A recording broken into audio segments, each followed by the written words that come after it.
জীবন দিয়েছে, আপুস করেনি। বহু আপুসের প্রস্তাব আমাদের কাছে এসেছিল।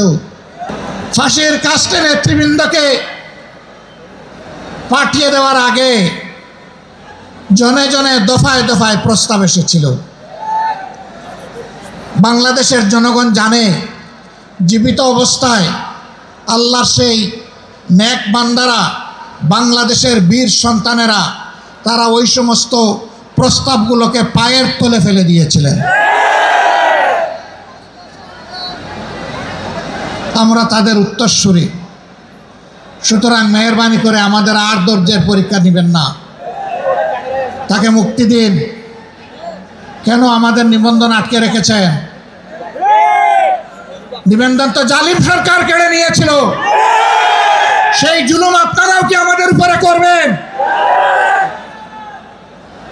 এই জন্য কি হাজার জনতা জীবন দিয়েছে, হাজার হাজার মানুষ পঙ্গুত্ব বরণ করেছে, আবারও সেই বৈষম্য দেখার জন্যে।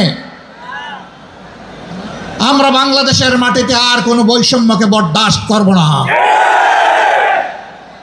সকল বৈষম্যের কবর রচনা না হওয়া পর্যন্ত আমাদের আন্দোলন অব্যাহত থাকবে ইনশাআল্লাহ। আমি প্রিয় সহকর্মীদের কাছে জানতে চাই, 15.5 বছর জীবন দিতে যেমন ভয় করেন নাই, গুলির সামনে বুক পেতে দিতে ভয় করেন নাই, সর্বশেষ জুলাই আন্দোলনে শরিক হয়ে যেমন করে দেশপ্রেমের দায়িত্ব এবং দেশপ্রেমের প্রমাণ পেশ করেছেন, একটি মানবিক বাংলাদেশ, বৈষম্যহীন বাংলাদেশ গড়ে তোলা পর্যন্ত আপনারা কি একই লড়াই করার জন্য প্রস্তুত আছেন?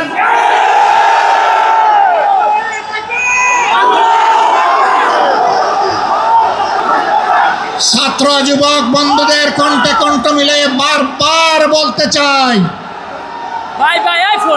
আবু সাইদ মুক্ত, আবু সাইদ মুক্ত, শেষ হয়নি যুদ্ধ, এই যুদ্ধ চলবে ইনশাআল্লাহ। আমাদেরকে মেহেরবানি করে কেউ নতুন করে আর চোখ রাঙাবেন না।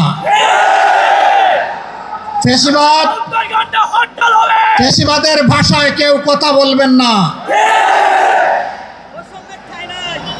কথা বলবেন রাজনীতিবিদের ভাষায়। আমরা ওয়েলকাম করব, অভিনন্দন জানাবো, সমালোচনা করবেন, চুমু দেব, কিন্তু চোখ রাঙাবেন না মেহেরবানি করে। এই সংগঠন কারো চোখ রাঙানোর পরোয়া করে না। আমার সম্মানিত ভাইয়েরা, দেশের বিরুদ্ধে, জাতির বিরুদ্ধে অতীতেও ষড়যন্ত্র ছিল। ফ্যাসিবাদের পতনের পরেও ষড়যন্ত্র অব্যাহত আছে। এক এক করে আল্লাহ তাআলা সকল ষড়যন্ত্রকে ব্যর্থ করে দিয়েছেন। আমরা আশাবাদী একটা ঐক্যবদ্ধ জাতি আগামীতেও সকল ষড়যন্ত্র আল্লাহর সাহায্যে ব্যর্থ করে দেবে ইনশাআল্লাহ। তাই আমার শেষ আবেদন, আসুন দল মতের ঊর্ধ্বে উঠে আমরা সব ধরনের ফ্যাসিবাদের বিরুদ্ধে আমরা রুখে দাঁড়াই। আল্লাহ রাব্বুল আলামিন আমাদের ভাই এটিএম আজহারুল ইসলামকে অবিলম্বে সসম্মানে আমাদের বুকে ফিরিয়ে দিন। তাকে মুক্ত বাতাসে শ্বাস নেওয়ার তৌফিক আল্লাহ তাআলা দান করুন। আমরা বিশ্বাস করি আসমান জমিনের মালিকের ইশারাই সর্বোচ্চ ইশারা, তার ফয়সালাই চূড়ান্ত ফয়সালা। আমরা মহান রবের দরবারে সেই ফয়সালা কামনা করছি।